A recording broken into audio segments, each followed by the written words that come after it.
anybody who is in car sales, there are two objections that you're going to hear more than any others.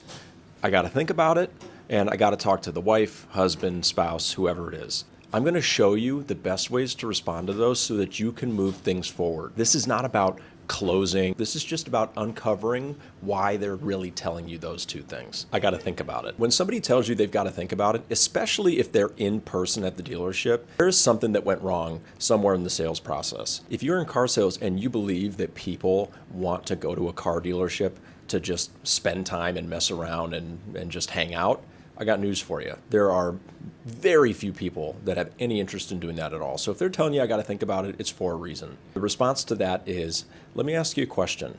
On a scale of 1 to 10, 1 being no chance that you're going to buy this car, and 10, you're ready to wrap it up and take it home today. Where are you? Now, the reason the 1 to 10 works is because that it is a thought interrupter. It is not a question that people are expecting you to ask. The reason they tell you I got to think about it is because they're just desperately trying to get out of there, and they know that you're likely to respond with, well, what do you got to think about? To which they're going to tell you, well, it's a big decision. It's a lot of money. I never make a decision on the first day. I got to sleep on it. It's literally a conversation that goes nowhere. You ask them the scale of 1 to 10, they now have to answer in a way they weren't prepared for, which means that they're going to actually have to start thinking. They're going to give you an answer. If you get anything 6 or below, something went real wrong. 7 or above, your response is going to be, great, how do I get it from an 8 to a 10? They are going to very likely tell you what it is that's hanging them up. It could be the trade value. It could be an interest rate concern. It could be that they just don't think the deal is good enough. It has this way of getting that out in the open so that you can address it and move forward.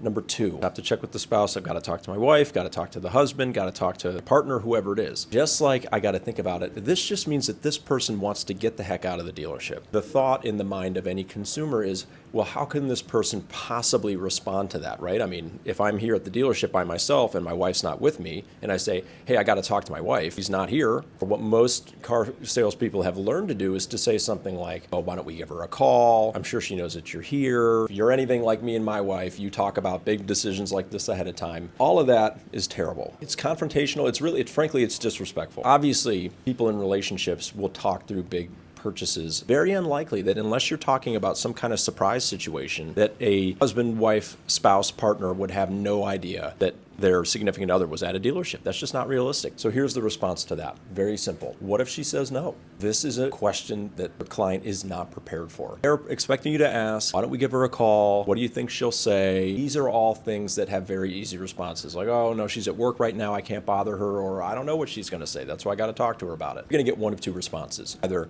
well, she won't say no, or, well, if she says no, I'm not buying the car. And if you get the first one, the first response, you can look back at the person and say, okay, well, if she's not going to say no, then is there anything else preventing you from moving forward right now? Or let's just get this done then. If they say, well, if she says no, I'm not buying the car, what do you think that she would say no to? Purpose of this video is for anybody who is in the car business, but I hope that anybody that is buying a car might get some value from this as well, because what ends up happening is that a lot of times we go into a dealership or we call, right, we're trying to get the deal done. We want to buy the car, and for whatever reason, something goes wrong. Most of us are passive aggressive and are not going to volunteer the information because it seems confrontational, or maybe we're just over it and disappointed at this point, and so we want to leave. You do ask these questions. The goal is not to try to force somebody into buying a car. It is just to figure out what is really the reason that we're not finishing this up now, because I believe, especially in 2024, that if somebody is here at the dealership and they're leaving without buying a car,